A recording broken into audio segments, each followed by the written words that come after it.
One of the main reasons we procrastinate is just because we have not a clear, predefined activity to work on. It is easy to spend time in activities that are not related to what we intend to be and achieve in the future if we have not yet clearly defined the long-term goals directly related to what we really want. Setting goals is the first step. As a quote says, your dreams are only dreams until you write them down. And literally, write them down. This might sound like a trivial thing to do, but it works. Once you have defined on paper a long-term goal, you become aware of the activities that can get you closer and the ones that can keep you away from that goal. Although you might even deliberately choose to spend time on the activities that keep you away from your goal, at least you're now conscious of that.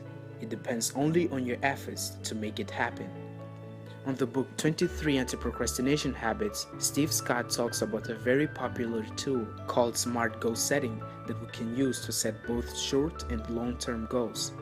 SMART is an acronym for specific, measurable, attainable, relevant, and time-bound. Let's see how it works. Answering the questions: who is involved, what you want to achieve, where you will complete the goal, when will you do it, which requirements and constraints you might have, and why are you doing it, will help you transform a vague and ambiguous goal into a more specifically defined one. Being specific will make you go from "I want to gain more muscle" to "gain 10 pounds of muscle" within the next 3 months, using workout plans and diet recommended to your body type, or even something more specific. The second aspect of a SMART goal is measurable. Your goal must be measurable, otherwise how can you know that you're making progress? Going to the gym 3 times a week is a measurable goal. Spend 1 hour working out and consume 3,000 calories per day are measurable and even more specific goals.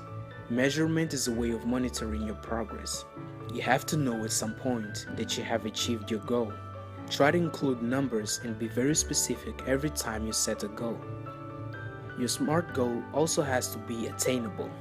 Although we should always try to get the best out of us, I believe we should also be very realistic while working on our goals. If you have a very accelerated metabolism, setting a goal of gaining 50 pounds of pure muscle in 2 weeks is being very unrealistic. The chances of that happening, working out naturally, are very few, not to say non-existent. Although it doesn't mean you shouldn't go for big goals, while setting your goal, try not to throw your intelligence and common sense out the window. Try to set challenging but attainable goals. A goal be relevant to what you want is one of the main things that will determine your level of commitment to it in the long run. If you're working on something just because it is being pushed on you by people around you, sooner or later you will get tired of it. You need to be the person who is interested in taking action. You have to be the one who is passionate about it, because when things get hard, this passion is the only thing that can keep you working. So find and keep it clear in your mind the why you want to achieve a certain goal. The last aspect of a SMART goal is time-bound. I somehow always manage to prepare for a test the night before.